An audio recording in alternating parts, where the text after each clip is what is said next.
Hello and welcome to On the Record. I'm Shireen Bhan. Joining me today in our newsroom is a very special guest, the CEO of Deloitte in India, and Venkatram. Mr. Venkatram, always a pleasure. Many thanks for joining us here on CNBC-TV18. You know, we met at the start of the year in Davos, January of 2022, and it was very clear that while there were clouds looming on the horizon, the Russia-Ukraine war was one of them, commodity inflation was another worry that global CEOs were talking about.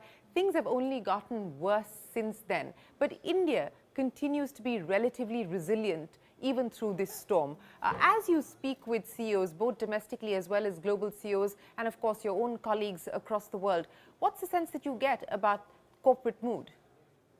Well, certainly. Thank you, firstly, Shireen, for having me here, and happy Diwali to you. And happy Diwali to you as well. I think that India is still buoyant. I think the mood is still good. A lot of good things happening, a lot of events to come. For example, we have the G20 summit on the horizon as well. As far as the general mood goes, I think services is doing extremely well. And despite the fact that, yes, there is the R word, you know, whether you look in Europe, whether you look at America, people are talking about recession. As far as India is concerned, we shouldn't talk ourselves into it.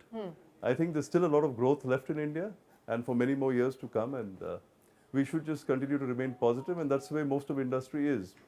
The area which I do see struggling a little is manufacturing, and I think within that I would probably hazard a guess to say that if you go down a bit into the MSME sector, it's hard for them as well.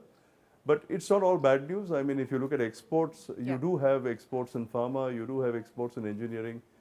So, well, it's a mixed bag, but all around good. You know, let's just pick up on some of the aspects that you spoke of there, and let's talk about the manufacturing story. And what is very visible at this point in time is that at the lower end, there is an issue with demand, whether we talk about two-wheelers or, you know, we talk about entry-level passenger cars as well. That is where there seems to be pain. But on the other hand, in the luxury car market, whether it is cars or real estate, sales continue to look very, very strong. So are you seeing a significant divergence in terms of confidence and in terms of spending power and spending capacity as well? And what will that mean going forward? Well, what you say is true, that on the luxury side, we are not seeing things abate.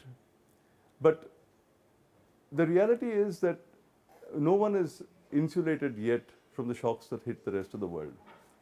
We were a very connected economy, and today, you know, we are talking about geopolitics and, you know, how it affects us. A lot of us are obsessed with what happens on the supply side in terms of supply chains and everything else. But certainly, I would say that prices and inflation are something that have been persisting for us even through the pandemic. Yeah. And this is really what I think is slowing down demand. And that's something where if you really talk to the mid-sized sector, they are really contemplating saying we've got to do our price increases. But the big catch is if I do my price increase, does it, you know, just increase my inventory pile up because I can't sell? And that's really the issue that people are facing today. That yes, the stock is piling up, but a price increase is required to reset.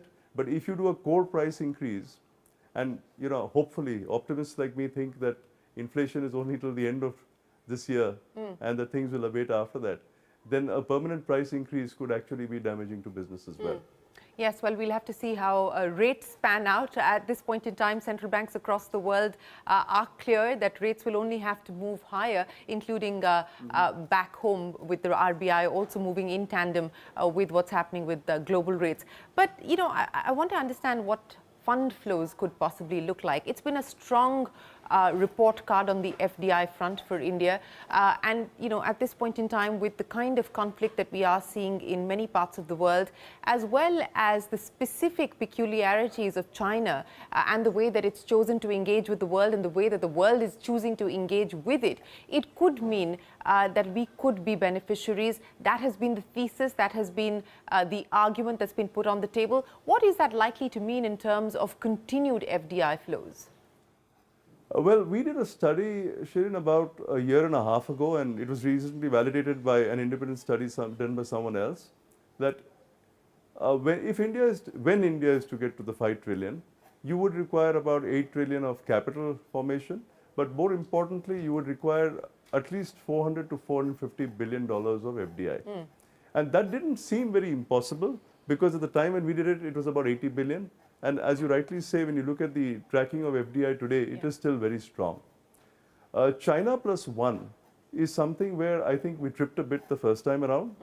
I don't rule it out, but that there will still be a lot that will get done in India. But I look at opportunities from some of the other things that are happening, like say currency. At the beginning of the year, we weren't really expecting such a shock on the currency side, the forex side. But if I look at India's strengths and say, how do we play to those strengths? I think currency is a strength to us on the services side.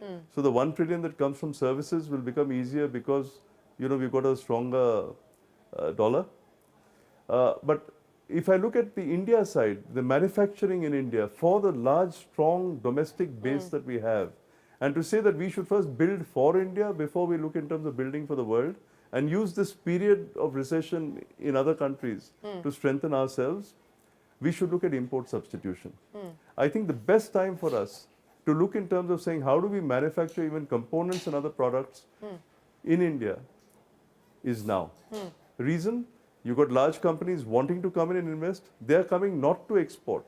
We sometimes make the fundamental error that they want to come to India to export to the world. No, they want to come essentially they want to come service for the our domestic market, right? Yeah. That is our strength. So invite them in, build for the domestic market, encourage indigenization. This is true even for aerospace and defense and all the other areas as well. And if you can indigenize, if I can use that complex word, what you are really doing is import substitution. And you're bringing down the cost and you're de-risking yourself from the impact of fluctuations in the rupee. This import substitution or indigenization, as you called it, we've seen this play out across different sectors. Defense, of course, is one where you have now, the second or the third list that the government has actually put out. And it's been the case over the last several budgets where this process of import substitution by way of hiking customs duties, etc., has also been in play. But there's also the downside to it, that people caution that if you go too much on the other side and you're actually going to be choking the import side of the story altogether, we may have to also suffer the consequences of too much of this. What do you believe we need to be mindful of as we move down this road? Again, to get on my core theme that play to your strengths, one of our strengths has been design and research.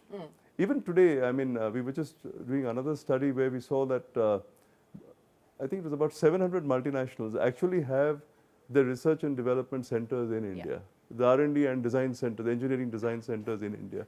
If so much of their design and research is getting down out of India, why is it we as Indian companies can't do much more on the R&D and innovation side from India? So I'm just looking at it from that perspective. I'm not looking in terms of protection or in terms of, putting trade barriers at the borders. All I'm saying is if we find innovative, jugaad ways of doing things cheaper, why not? And that's really the premise of what I'm saying, that I'm not saying put up a barrier to protect industry. All I'm saying is you have a lot of intelligent people here who can do a lot of things. Do it. The second reason is we all know that we're all getting more insular. As countries, we want more protection. We want to have more self-reliance in our own way. It's not just India that needs self-reliance. India is in a more peculiar situation because of its neighbors and its neighborhood, and therefore we've got to be extra careful. So if you look at, say, semiconductors, I think it makes absolute sense to say that we've got to get there. Will we get there in 2 years or 4 years? Absolutely not. It's going to take a period of time. Are we going to start manufacturing that sophisticated machinery that is required for semiconductors? Definitely not. But we should make a start. And we've done it, to just remind you of an industry where we did it so well. It was the automotive industry years ago. And today, a lot of our automotive component manufacturers manufacture for the whole world. So I'm saying first do it for India. Fundamental premise being you're good at R&D, you're good at design. The next piece which you need is quality. Do it to international quality. I think this is where we sometimes trip up, that we always do believe that the quality for the domestic market can be different from the quality for an international market. It's a bit like cashew export, right? When I was young, we used to get the broken cashews and the big cashews you ate when you went overseas. I don't think we can do that anymore.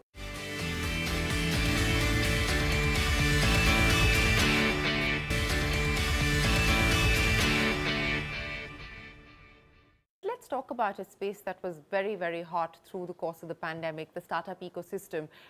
We saw valuations rocket. We saw unicorns being minted every other day. And while it's very clear directionally we are headed in the right direction, at this point in time, there is going to be some pain on account of liquidity drying up. What is your own take on what we're seeing happen in the startup space, the funding that is likely to come in, where it's going to go, what valuations are going to look like?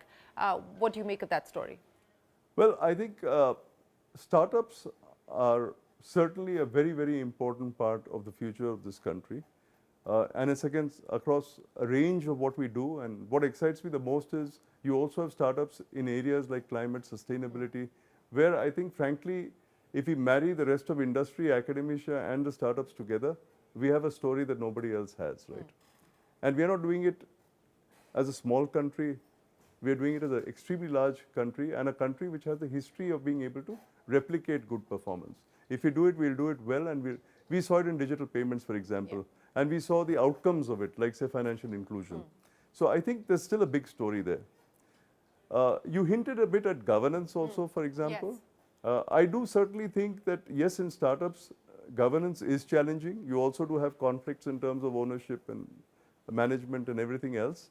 But it'll sort out over time. It's already starting to sort out in a big way. It's on the table. People are talking about it. And the good thing is this country is when we talk about it, we generally fix it. We may not fix it publicly, but we do fix it. So I think that'll get fixed. Capital starvation, yes, I think for a period of time now, particularly in periods of material uncertainty like this, and the pressures that of what is happening in the United States, I do think, yes, capital is going to be a little more scarce. Valuations in any case, I think, were a little on the high side, and perhaps getting a little sobriety into it is good for all of us. So I think overall, I don't think it's gloom and doom out there. I think it just means you need a little more hard work. There's no easy money anymore.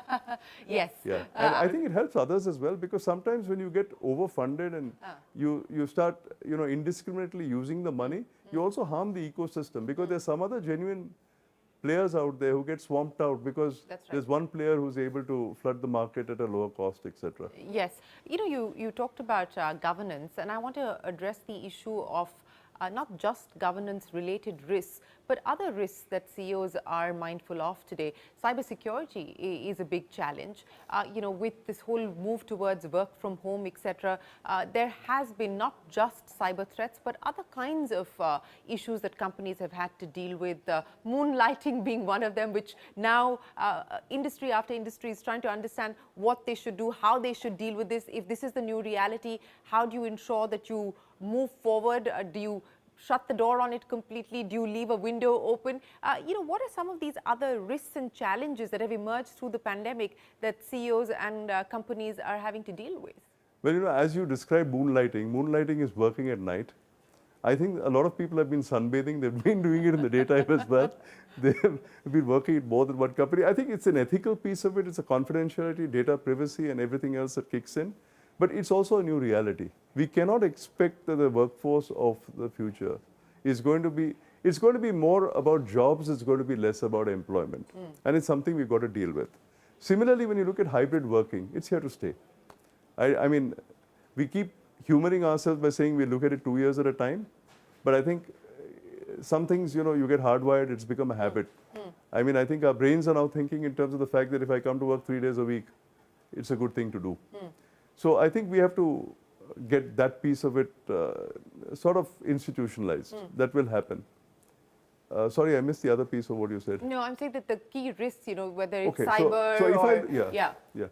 Now, so therefore, one side of it is that it's basically working from home and the nature of how you deliver that work. We stress more in terms of how you work, the workforce. We are talking less about the workplace. I genuinely think that one of the greatest advantages we've had during the pandemic is automating a lot of processes, looking at processes new and saying, okay, this is the way we used to do it when we had 5 people doing it, but can I do it differently? The second thing is disaggregating it and saying, can I do some of this which is repetitive centrally? Do I really need to do this coming to an office, or is it something that I can do remotely, not even sitting in a tier 1 city, but sitting in tier 2 or tier 3? So all that stuff is also happening at a very good pace. Second piece you talked about was cyber. Cyber, I think, is the risk. One, because digitization is pervasive. It's very deeply embedded in our financial services. If you look at the use of technology, it's there in our tax systems, it's there in our emails and our correspondence and everything else. The bigger worry there is, today, the nuclear button is really a cyber button. So when you look at cyber security, it's not just the non-state actors that we've got to look at, we've got to look at the state actors. And we do have a lot of valuable national institutions here. And one can expect that at some point in time when things overflow from a Ukraine crisis or elsewhere, that the cyber button will be pressed. So we should always be cautious in terms of cyber security. It's going to be there to stay with us and haunt us. This again is a bigger challenge for mid-sized business, because for them to articulate what they need to do and invest in what has to be done is harder. And we've got to find platforms on which they can engage on, which they can also be supported. Let's talk about the business here in India for Deloitte, and it's been growing. It's been growing substantially. What's the plan like as we close out 2022 in terms of hiring, in terms of growth? Well, happy to say that if I look at the overall footprint of Deloitte in India, as of this week, we've crossed 100,000 people in India. That's true to what my global CEO, Puneet, was always expressing, that he'd committed 125,000 people in India. We're nearing that goal. I don't see a slowdown or let up in getting to that goal, and we will be there very soon. Within the Indian practice itself, in terms of all the organizations in India, I think that growth has been consistently good. And if I look at the next 4 years, it's extremely positive. We are looking more in terms of getting out of only the major cities into the towns as well, because we discovered during the pandemic that 60% of our workforce actually was outside of the big cities. And so now we are going more and more into the other states as well. The other exciting thing that's happening in India is, I think the states are getting energized. And we're generally finding the competitive spirit in states is also increasing. So we do see that eventually the India of the future will also have a lot of industry, manufacturing, etc., not just concentrated, but dispersed across. And I think that's the way to go. So we are planning for that India as well. Well, one of the other aspects that I know the Big Four, including Deloitte, have been working on is, of course, the ESG framework, which was put together with the World Economic Forum. What's the India experience been like in terms of measuring the impact of what companies are hoping to do on the ESG front? The trouble in India is when we start something new, we talk a lot about it, but the deliverables are always a little opaque. My personal view is that sustainability is ingrained in every piece of advice that we give our clients, every piece of it. Because if you look at an attest piece, there is an attestation that needs to be done. If there's a financial reporting piece, again, India is trying to be ahead of it in terms of what we have to do. When you look in terms of manufacturing, if you look at supply chains, it's there, it's everywhere. So we are trying to say, how do you make it ubiquitous and say that your mindset when you think is think sustainable. Now, can you sell it as a separate product or service? I think initially you've got to package it in a way by which you can make people understand the importance of it all. But eventually it has to just get weaved into the overall fabric of what you do.